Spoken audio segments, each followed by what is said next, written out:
அன்புள்ளம் கொண்ட விஆஸ்ட்ரோ டிவி நேர்களே வணக்கம். நான் உங்கள் அறிமுக ஜோதிடர் வெங்கடேஸ்வரன். இப்ப நம்ம எதை பத்தி பார்க்க போறோம்னா மார்ச் மாத பலன்களை பத்தி பார்க்க போறோம். பலன்களை பத்தி பார்க்கறதுக்கு முன்னாடி எந்தெந்த கிரகங்கள் எங்கே இருக்கு, எப்பப்ப பயிற்சி ஆகுது, அதே மாதிரி இந்த காலகட்டத்துல குரு பகவான் வக்ர நிவர்த்தி ஆகிறார். அந்த வக்ர நிவர்த்தி எந்த மாதிரியான பலன்களை கொடுக்கும் அப்படிங்கிறத ஃபுல்லா பார்ப்போம் வாங்க. முதல்ல சூரிய பகவானானவர் கும்பராசியில இருக்கார். சூரியன் மட்டும் இல்லைங்க, ராகு, சுக்கிரன், புதன், செவ்வாய் இவங்க 5 பேருமே கும்பராசியில தான் இருக்காங்க. மே மாசம் 1ஆம் தேதி மதியம் 12 மணிக்கு மேல சுக்கிர பகவான் பயிற்சியாகி மீனத்துக்குள்ள போறார். அதாவது உச்ச நிலை அடைகிறார். இந்த பயிற்சிகள்ல இந்த மார்ச் மாசம் நடக்கிற ஒரே ஒரு வித்தியாசம்னு பார்த்தா சுக்கிரன் மட்டும்தான் இருக்கிற இடத்தை விட்டு மாறுறாரு. அடுத்தது மார்ச் 14ஆம் தேதிக்கு அப்புறம் சூரிய பகவானானவர் கும்பத்துல இருந்து மீனத்துக்கு பயிற்சி ஆகிறார். சரிங்களா? அதே மாதிரி குரு பகவான் வக்ரமாயி மிதுனத்துல இருக்காரு. மார்ச் 11ஆம் தேதிக்கு அப்புறம் வக்ர நிவர்த்தி ஆகிறார். சரிங்களா? அதே மாதிரி மார்ச் 14ஆம் தேதிக்கு அப்புறம் புதன் பகவான் வக்ர நிவர்த்தி அடைகிறார். கேது பகவான் சிம்மத்துல இருக்காரு, சனி பகவான் மீனத்துல இருக்காரு. இதுதான் கிரகங்கள் இருக்கிற இடங்கள். சரிங்களா? இப்ப இந்த கிரகங்கள் இப்படி இருக்கும் போதுல பொதுவான பலன்கள்னு என்ன மாதிரி நடக்கும்னு பார்த்தோம்னா, அரசாங்க ரீதியா தொழில்துறைகள் நல்லா இருக்கும். தொழில் நல்லா முன்னேற்றத்தை நோக்கியே போகும், அபரிவித வளர்ச்சியை காமிக்கும். அதே மாதிரி எந்த ஒரு செயலா இருந்தாலும் நிப்பாட்டாம அடுத்துன்னு அரசாங்க வேலையை அதாவது வேகமா பார்த்துக்கிட்டு இருக்கும். பொதுவாகவே எலெக்ஷன் டயத்துல இந்த மாதிரி நடக்கிறது சாதாரணம் தான். இது இந்த நேரத்துல ரொம்ப ஸ்பீடா நடக்கும் அப்படிங்கிறத சொல்லலாம். சரிங்களா? மற்றபடி அரசாங்கத்தை பொறுத்தவரை எந்த நெகட்டிவும் இல்லை. ஆனா அதே சூரியன் சனி பகவானும் சேரும் போதில்ல, சூரியன் ராகுவோட சேர்ந்து இருக்கும் போதில்ல, அரசாங்கத்துல பெரிய தலைவரா இருக்கவங்க, பெரும் பதவியில இருக்கிறவங்க, இல்ல குடும்பத்திலே பார்த்தோம்னா மேலதிகாரி அவங்க சொல்றத நம்ம கேட்போம் அப்படிங்கிற மாதிரி இருக்கிறவங்களுக்கும் ஒரு சில சிக்கல்கள் வரும். அதெல்லாம் கொஞ்சம் கவனமா பார்த்துக்கோங்க. சரிங்களா? மற்றபடி நெகட்டிவா எதுவும் இல்லை. அரசு தொடர்புல இருக்கிறவங்க மட்டும் கொஞ்சம் கவனமா இருக்கிறது ரொம்ப ரொம்ப நல்லது. காரணம் என்னன்னா, அவங்க செயல்பாடுகள் கரெக்டா இருக்கும், ஆனால் அவங்க வீழ்ச்சிங்கிறது இந்த மாதிரி உள்ள விஷயங்கள் நடக்கும் அப்படிங்கிறதெல்லாம் பார்த்துக்கோங்க. சரிங்களா? மற்றபடி எதுவும் நெகட்டிவா உலக ரீதியா இல்லை. இப்ப வாங்க 12 ராசிகளுக்கும் எப்படி இருக்கும் அப்படிங்கிறத பார்ப்போம். துளாராசி என்பர்களே, ராசிக்கு 6ஆம் இடத்தில் சுக்கிர பகவான் உச்ச நிலை அடைகிறார் அப்படிங்கிறது பிளஸ். ஆனா அந்த இடத்துல இருக்கிற கிரகம் அது மைனஸ். சனி பகவானோட சேர்றார் அப்படிங்கிறத நம்ம ஞாபகத்துல வச்சுக்கணும். அதே மாதிரி மார்ச் 14க்கு பின் சூரியன் அஸ்தமப்படுத்தப்படுறார். யாரு? சுக்கிரனை அஸ்தமிக்கிறார் அப்படிங்கிறது சொல்ல வருது. சோ இது முதுமையில இருக்கிறவங்களுக்கு, 40 வயதை கடந்தவர்களுக்கு கொஞ்சம் இக்கட்டான நிலைன்னே சொல்லலாம். அந்த ரொம்ப சீரியஸ் கண்டிஷன்ல இருக்காங்க அப்படின்னு சொல்லுவாங்கல்ல, அவங்களுக்கு எல்லாம் கொஞ்சம் இக்கட்டான நிலை தான். ஏன்னா ராசியாதிபதி 6, 8, 12ல உட்காரக்கூடாது. அது ஆட்சி பலமா இருந்தாலும் சரி, உச்ச பலமா இருந்தாலும் சரி, நீச்ச பலமா இருந்தாலும் சரி. ஏன்னா 6ல உங்களுக்கு உச்சம், 8ல உங்களுக்கு ஆட்சி, 12ல உங்களுக்கு நீச்சம். இந்த அமைப்பு இருந்தாலும் நம்ம செய்யக்கூடாது அப்படின்னு தான் சொல்லுவாங்க. அதாவது இந்த வரக்கூடாது, இந்த மாதிரி வந்தா நம்ம கவனமா இருக்கணும். அதுவும் யாரோட சேர்றாரு? இப்ப சனியோட சேர்றார். அஸ்தமிக்கவும் படுவார். அஸ்தமனம்னாவே இருள் சூழ்ந்துருச்சு அப்படிங்கிற அமைப்பு. சோ இந்த அமைப்பின்படி உங்களுக்கு சீரியஸ் கண்டிஷன்ல இருக்கிறவங்க அப்படிங்கிற பட்சத்தில் கொஞ்சம் கவனமா இருக்கணும். இது இல்லாம நார்மலா இருக்கிறவங்க, நார்மலா அவங்கவுங்க வேலையை அவங்கவுங்க பார்த்துக்கிட்டு இருக்கிறவங்க, இவங்களுக்குமே கொஞ்சம் கவனமா, குறிப்பா தலை சம்பந்தப்பட்ட பகுதிகள்லையும் இடுப்புக்கு கீழ் பகுதிகள்லையும் கொஞ்சம் கவனமா இருக்கணும். இடுப்புக்கு கீழ் தொடைக்கு மேல் உள்ள பகுதிகள் எல்லாம் ரொம்ப ரொம்ப கவனமா இருக்கிறது நல்லது.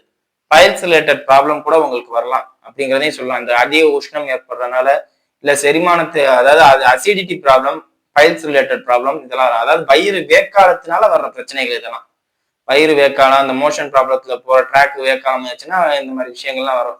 ஏன்னா சூட்டால தான் அஸ்தமிக்கப்படும். சூரியன் சூடான கிரகம், அந்த சூடு நீரை அஸ்தமிக்குது அப்படிங்கிற மாதிரி ஆவியாக்கிறது அப்படிங்கிற ஒரு தன்மையில உங்களுக்கு இந்த ரிலேட்டட் ப்ராப்ளம்லாம் வரும். கொஞ்சம் கவனமா இருக்கும். உடலுக்கு முக்கியத்துவம் கொடுங்க. குறிப்பா தலை சம்பந்தப்பட்ட பகுதிகளுக்கு ரொம்ப ரொம்ப முக்கியத்துவம் கொடுங்க. சரிங்களா? அதே மாதிரி வழக்கு சம்பந்தப்பட்ட விஷயங்கள்ல 6ல உச்சமா இருந்தாலுமே சனியோட சேர்றாரு அப்படிங்கிறத மறந்துடக்கூடாது. இந்த காலகட்டத்துல தோல்வியை தழுவ நேரிடும். கேஸ் போட்டிருப்பீங்க, அதெல்லாம் ஜெயிப்பீங்க அப்படின்னு உறுதி சொல்ல முடியாது. 8ஆம் இடத்தோட குரு இல்ல சுக்கிரன் தொடர்பு கொள்ள முதல்ல கேஸ்ல ஜெயிக்கிறோம். 8ஆம் இடத்து அதிபதி 8ஆம் இடத்துல சனி சேரும் போதுல தொடர்பு கொள்ள முதல்ல கண்டிப்பா தோல்விங்கிற அமைப்பு தான். சோ எதுவும் கோர்ட்ல கேஸ் போட்டிருந்தீங்கன்னா அது உங்களுக்கு சாதகமா இருக்கும் இந்த காலகட்டத்துல அப்படின்னு எதிர்பார்க்க வேண்டாம். சரிங்களா? மற்றபடி நெகட்டிவான்னு கேட்டா வேற எதுவும் நெகட்டிவ்ஸ் இல்லை. அதே மாதிரி 6ஆம் இடத்துல சூரியனோட சுக்கிரன் சேர்றது தலைமை அதிகாரிகளிடம் தேவையில்லாத வாக்குவாதம் பண்ணுகிறது. இது அரசாங்கத்திலையும் அரசியல் தொடர்புலையும் இருக்கிறவங்களுக்கு அவங்களுக்கு மேல அப்படின்னு இருக்கிறவங்கள பிரச்சனைக்குள்ளாக்குறதா கொண்டு வரும். அதுவும் இல்லாம இப்ப எலெக்ஷன் டைம் வேற நடக்கிறதுனால அங்கங்கே பிரச்சாரங்கள் நடக்கும்போது கூட அந்த அரசு அதிகாரிகள், அரசு போலீஸ், காவல்துறை அதிகாரிகள், ஏன்னா காவல்துறையும் அரசாங்கம் தான், எல்லா அதிகாரிகள்ட்டையுமே மக்கள் கொஞ்சம் கவனமா இருங்க. வேணா சுக்கிரன் சனியோட சேர்கிறார். அப்ப பொதுஜனத்தால் அரசாங்கத்தால் பாதிப்பு. அப்ப பொதுஜனமும் அரசாங்கமும் கூடுற இடம் எங்க இருக்கு? ஹாஸ்பிட்டல் பொதுஜனம் அரசாங்கமும் கூடுற இடம் தான். கவர்மெண்ட் ஹாஸ்பிட்டல், பிரைவேட் ஹாஸ்பிட்டல் சொல்லல. அப்புறம் கோர்ட்டு, இந்த மாதிரி மக்கள் தொடர்பும் அரசாங்கமும் ஒன்றாக இணையும் இடங்கள்ல கொஞ்சம் கவனமா இருக்கிறது ரொம்ப ரொம்ப நல்லது அப்படிங்கறத சொல்றேன். துளாராசினர் வேணா துளாராசினருக்கு தான் பாதிப்பு அதிகமா இந்த காலத்துல காமிக்கும். அரசாங்கத்தால நான் பாதிக்கப்பட்டேன், பொதுமக்களால் நான் கூட்ட நெரிசல்கள்ல ஏதாவது பாதிப்பு ஏற்படும்ல, வேணா சனி கூட்ட நெரிசல், அந்த நெரிசல்ல பாதிக்கப்படுறவங்க, அதாவது கேது ஜனனகால ஜாதகத்துல கேது உங்களுக்கு பாதிப்பா இருந்துச்சுன்னா இது பாதிக்க செய்யும் அப்படிங்கிறதே சொல்லணும். சரிங்களா? மற்றபடி வேற எதுவும் பெரிய லெவல்ல பாதிப்பு இருக்காது. குழந்தை சம்பந்தப்பட்ட அமைப்பு எதிர்பார்க்கிறவர்களா இருக்கும் பட்சத்தில் இந்த காலகட்டத்துல குழந்தை பாக்கியம் நிச்சயம் ஏற்படும். திருமண அமைப்புகள் இந்த காலகட்டத்துல கொஞ்சம் பத்தாம இருக்கு. அதனால திருமண அமைப்பு பத்தி எல்லாம் இப்ப பேசாம இருக்கிறது ரொம்ப ரொம்ப நல்லது. அதே மாதிரி உங்களோட வேலை சம்பந்தப்பட்ட அமைப்புகள்ல ரொம்ப ப்ரெஷர் அதிகமாகும். உங்களோட நேமும் வெளியில வரும், பட் ப்ரெஷரும் அதிகமா இருக்கும். ஸோ எவ்வளவு கஷ்டப்படுறீங்களோ அவ்வளவு நல்லா இருப்பீங்க அப்படின்னு நினைச்சிட்டு ஸ்டெப் எடுக்கலாம். தொழில்துறையை பொறுத்தவரை அந்த அளவுக்கு பெருசா சொல்ற மாதிரி இல்லை. தேவையில்லாத கடன் வாங்குற மாதிரி சூழ்நிலைகள்லாம் நடக்கும். அதெல்லாம் கொஞ்சம் கவனமா பாத்துக்கோங்க. சரிங்களா? வாங்க நட்சத்திர ரீதியான பலன்களை பார்ப்போம். சித்திரை நட்சத்திரக்காரர்கள். சித்திரை நட்சத்திரக்காரர்களை பொறுத்தவரை நட்சத்திராதிபதி 5ல இருக்குது, ராகுவோட சேர்றது சிறப்பு. ஆனா ராசியாதிபதி 6ஆம் இடத்துல உச்சம் பெற்று சனியோட இருக்காரு அப்படிங்கிறத மறக்கவே கூடாது நம்ம. இது வண்டி வாகனத்துல ரொம்ப ரொம்ப எச்சரிக்கையா இருக்கணும் அப்படிங்கிறது இது. அதே மாதிரி தாயாரோட தேவையில்லாத வாக்குவாதம், தாயாருக்கு உடல்நல பாதிப்புன்னு சொல்ல தாயாருடன் தேவையில்லாத வாக்குவாதம் ஏற்பட்டு வீட்டுல சாப்பாடு கிடைக்காம போறது, அம்மா கையில இருந்து சாப்பாடு கிடைக்காம போற அமைப்பு. அதே மாதிரி கால்நடை சம்பந்தப்பட்ட அமைப்புகள்ல அது உங்களை கடிக்கிறது, அதாவது நாய் உங்களை கடிக்கிறது, மாடு உங்களை முட்டுறது, இந்த மாதிரி அமைப்புகள்லாம் நடக்கும். ஸோ அந்த 4ஆம் பாவ தொடர்பா நீங்க பாதிக்கப்படுறீங்க அப்படிங்கிறத மட்டும் இந்த காலகட்டத்துல தெரிஞ்சுக்கோங்க. ஒரு 40-50 வயதை கலந்தவர்களா இருக்கும் பட்சத்தில், தாயார் இல்லாதவர்களா இருக்கும் பட்சத்தில் அவங்க பேர்ல எதுவும் இடம் இருந்துச்சுன்னா அந்த இடத்துல ஏதாவது தேவையில்லாம இந்த சர்வே பண்ண வருவாங்கல்ல, அவங்க உங்களோட இடத்தையும் சேர்த்து அளக்குற மாதிரி இருக்கும். ஸோ இடம் இந்த மாதிரி வச்சிருக்கவங்களா இருந்தா கொஞ்சம் அப்பப்போ போய் பார்த்துக்கிறது ரொம்ப ரொம்ப நல்லது. இல்லாட்டி இடத்துக்கு பாதுகாப்பு இந்த காலகட்டத்துல குறைவு அப்படின்னே சொல்லலாம். ஏன்னா 4ஆம் அதிபதி 6ஆம் இடத்துல சுக்கிரன் உச்ச சுக்கிரனோட சேர்றாரு, 8ஆம் அதிபதியோட சேர்றாரு. அப்ப இடத்துக்கு பாதிப்பு, சூரியனோடையும் சேர்றாரு, இடத்துக்கு பாதிப்புங்கிற அமைப்பு கொடுத்துரும். அதனால கொஞ்சம் கவனமா இருங்க. சரிங்களா? அதே மாதிரி வாழ்க்கை இழந்தவர்களாக இருக்கும் சித்திரை நட்சத்திரக்காரர்களுக்கு இந்த காலகட்டத்துல 2வது வாய்ப்பு கிடைக்கும். திருமணமாகி ஏதோ ஒரு சூழ்நிலையில விட்டு போனவங்க, இல்லாட்டி வெட்டிக்கிட்டு போனவங்க அப்படிங்கிற மாதிரி உள்ள அமைப்புல இருக்கிறவங்க எல்லாம் இந்த காலகட்டத்துல 2வது திருமண வாய்ப்பு கிடைக்கும். அதை முறையா பயன்படுத்திக்கிறது அவங்கவுங்களோட தன்மை. சரிங்களா? அதே மாதிரி ராகுவோட தொடர்பு இருக்கிறனால என் தேவைக்கு நான் பயன்படுத்திக்கிட்டேன் அப்படிங்கிற சூழ்நிலைகளும் நடக்கும். ஸோ அந்த மாதிரி பண்றது அவங்களோட சுய முடிவு. சரிங்களா? மற்றபடி எந்த பாதிப்பும் இல்லை. மாணவர்களாக இருக்கும் பட்சத்தில் படிப்பு விஷயத்துல ரொம்ப ரொம்ப கவனத்துடன் எச்சரிக்கையுடன் இருங்க. படிக்கிற வேலையை பாருங்க, படிக்கிறத தவிர வேற எந்த வேலையும் பார்க்காதீங்கிறத நான் சொல்றேன். காரணம் என்ன, மார்ச் 11 வரை உங்களுக்கு படிப்புல கவனம் செலுத்த முடியாது, அந்த அமைப்பு இருக்கு. சரிங்களா? மற்றபடி எதுவும் நெகட்டிவ் இல்லை, எல்லாம் நல்லா இருக்கு. அடுத்தது சுவாதி நட்சத்திரக்காரர்கள். சுவாதி நட்சத்திரக்காரர்களை பொறுத்தவரை நட்சத்திராதிபதி ராகு ராசிக்கு 5ல இருக்காரு, அது ஒரு பிளஸ். எல்லா கிரகங்களும் சேர்றாங்க. ஸோ இந்த அமைப்பு எல்லாத்துலயும் நீங்க முதன்மைத்துவம், முக்கியத்துவம், பெரிய ஆளு அப்படிங்கிற அமைப்பு வரும். இதுக்காண்டி நீங்க செலவு பண்ணுவீங்க. என் பேரு என்னை விட்டு போயிடக்கூடாது, என் கௌரவம் என்னை விட்டு போயிடக்கூடாது, என் அதிகாரம் என்னை விட்டு போயிடக்கூடாது அப்படிங்கிறதுக்காண்டி நீங்க செலவு பண்ணுவீங்க, ரொம்ப செலவு பண்ணுவீங்க.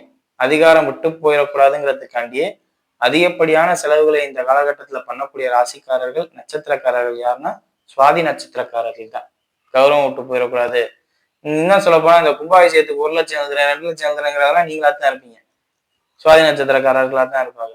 அதிகப்படியான பணத்தை மக்கள்கிட்ட இருந்து வாங்கி இந்த டொனேஷன் பண்றேன் அப்படிங்கிறதும் நீங்களா தான் இருப்பீங்க. ஸோ இந்த நேரத்துல உங்க பேர் வெளியில வர்றதுக்காண்டி அதிகப்படியான செலவுகளை நீங்கள் செய்வீங்க அப்படிங்கிறதுல எந்த மாற்றமும் இல்லை. அதனால அதை கொஞ்சம் கவனமா பார்த்துக்கிட்டீங்கன்னா ரொம்ப ரொம்ப நல்லது அப்படிங்கிறதே சொல்லலாம். சரிங்களா? மற்றபடி எந்த பாதிப்பும் இல்லை. அதே மாதிரி உங்களுக்கு தனிப்பட்ட துறையில எந்த நெகட்டிவும் வராது. உங்களை சார்ந்தவர்களுக்கு உங்களால் நிறைய பாதிப்பு வரும். உங்களை நம்பி இருப்பாங்கல்ல, இப்போ கணவன் மனைவி ஒற்றுமையை சீர்குலைவது, லவ் பண்ற பொண்ணோட சண்டை போடுறது, இல்லை லவ் பண்ற பையனோட சண்டை போட்டு பிரிஞ்சிறது, அப்பா அம்மா மனசு வேதனைப்படுற அளவுக்கு நடந்துக்கிறது, இந்த மாதிரி விஷயங்கள்லாம் நடக்கும். ஸோ இதை மட்டும் கொஞ்சம் கவனமா இருங்க. அதாவது நீங்க பெரிய ஆள் தான் இல்லைன்னு சொல்ல, ஆனா உங்களை சார்ந்து இருப்பாங்க. நீங்க அடிக்கடி மக்கள ஃபேமிலி அப்படின்னு வச்சுக்குவோம். அந்த உங்க சர்க்கிள்ல இருக்கிறவங்கள நீங்க தேவையில்லாம நிறைய காயப்படுத்துவீங்க. அந்த காயத்தை மட்டும் படுத்தாதீங்க. படுத்துனீங்கன்னா இன்னைக்கு காயப்படுத்திடலாம். அதுக்கு மறுந்தா நீங்க இன்னொரு நாள் என்னென்னலாம் செய்வீங்கங்கிறது நமக்கு தெரியாது. அதை பார்த்துக்கோங்க. சரிங்களா? மற்றபடி எந்த பாதிப்பும் இல்லை. அடுத்தது விஷாக நட்சத்திரக்காரர்கள். விஷாக நட்சத்திரக்காரர்களை பொறுத்தவரை நட்சத்திராதிபதி குரு வக்ரம் நிவர்த்தி அடைகிறார் மார்ச் 11க்கு அப்புறம். அதை மட்டும் போக்கஸ் பண்ணுங்க. மார்ச் 11 வரை செலவுகளா இருக்கட்டும், இல்ல தேவையில்லாத விஷயங்களா இருக்கட்டும், நடக்கிறது நடக்கக்கூடிய நடக்கட்டும். மார்ச் 11க்கு அப்புறம் எல்லாமே தெளிவாயிரும். எல்லாமே பர்ஃபெக்டா தெளிவாகும். அதிகப்படியான செலவுகள்ல இருந்து வெளியில வருவீங்க. அதே மாதிரி தேவையில்லாத வாக்குவாதம், சண்டை, பிரச்சனைகள்ல இருந்து வெளியில வருவீங்க. உங்களுக்கு இத்தனை நாள் பிரச்சனை பண்ணவங்க கூட ரைட்டு போயிட்டு போறேன் அப்படிங்கிற அளவுக்கு சூழ்நிலைகள் உருவாக்கி தரும். எல்லாமே உங்களுக்கு சாதகமா மாறும் மார்ச் 11க்கு அப்புறம். அது வரையும் கொஞ்சம் விட்டு கொடுத்து போங்க, அமைதியா இருங்க. குறிப்பா வண்டி வாகனத்துல ரொம்ப ரொம்ப எச்சரிக்கையா இருங்க. அதே மாதிரி கட்டட தொழில இருக்கிறவங்க, கட்டடத்துறையில இருக்கிறவங்களா இருந்தா அந்த இடத்துல போறது வர்றது கொஞ்சம் கவனமா பார்த்து பண்றது ரொம்ப ரொம்ப விசேஷம். இல்லாட்டி மண்டையில ஏதாவது விழுந்து ஏதாவது அடி வர்றது கூட இருக்கலாம். ஏன்னா குரு வக்ர நிவர்த்தி அடைகிற வரையும் எதையுமே உறுதியா நம்ம சொல்ல முடியாது அப்படிங்கிறதுதான் உண்மை. ஒரு ராசியை பொறுத்தவரையும் ராசியாதிபதி நட்சத்திராதிபதி ரொம்ப ரொம்ப முக்கியம். ராசியாதிபதி சனியோட நட்சத்திராதிபதி வக்ரம் பெற்று. அப்ப ஏதாவது உடல்ல அங்ககீனம் அப்படிங்கிற அமைப்பு தான் இதை கொடுக்குது. அதை மட்டும் பார்த்துக்குங்க. சரிங்களா? மற்றபடி எதுவும் பெரிய பாதிப்பு இல்லை. பல் சம்பந்தப்பட்ட அமைப்புகளை கொஞ்சம் கவனமா பார்த்துக்கங்க. காரணம் என்ன, இந்த காலகட்டத்துல பல்லு உடையிறது, எலும்பு உடையிறது, ஆக்சிடென்ட்ல இதெல்லாம் நடக்குது. இந்த மாதிரி விஷயங்கள்லாம் நடக்கும். கொஞ்சம் ரொம்ப எச்சரிக்கையா இருக்கிறது சிறப்பு அப்படிங்கிறத சொல்லலாம். சரிங்களா? அதே மாதிரி மாணவர்களாக இருக்கும் பட்சத்தில் படிப்பு சம்பந்தப்பட்ட விஷயங்கள்ல கவனக்குறைவு அதிகமா இருக்கும், விளையாட்டுத்தன்மை அதிகமா இருக்கும். ஸோ அதெல்லாம் கொஞ்சம் பார்த்து பண்றது ரொம்ப ரொம்ப நல்லது. அதே மாதிரி கல்லூரி மாணவர்களாக இருக்கும் பட்சத்தில் படிப்புக்கு மட்டும் முக்கியத்துவம் கொடுங்க. வேற எதை பத்தியும் சிந்தனையும் பண்ணாதீங்க, ஆசையும் படாதீங்க அப்படிங்கிறதையும் சொல்லலாம். சரிங்களா? 40 வயதை கடந்தவர்களாக இருக்கும் பட்சத்தில் குறிப்பாக பெண்கள் கர்ப்பப்பை சம்பந்தப்பட்ட விஷயங்கள்லையும் கருப்பை அது உள்ளுறுப்பு அந்த அடிவயிற்று பகுதிகள் சம்பந்தப்பட்ட விஷயங்களையும் கொஞ்சம் கவனமா பார்த்துக்கிறது ரொம்ப ரொம்ப நல்லது. இல்லாட்டி பாதிப்பு அதிகமா இருக்கும் அப்படிங்கிறத சொல்லலாம். சரிங்களா? மற்றபடி எதுவும் பாதிப்பு இல்லை. வீடியோ இப்போதான் ஃபர்ஸ்ட் டைம் பார்க்கறதா இருந்தா லைக் பண்ணுங்க, ஷேர் பண்ணுங்க, கமெண்ட் பண்ணுங்க. சேனலை மறக்காம சப்ஸ்கிரைப் பண்ணுங்க. வேற எதுவும் ஜோதிட ஆலோசனைக்கு கீழே உள்ள நம்பருக்கு கால் பண்ணுங்க. நன்றி.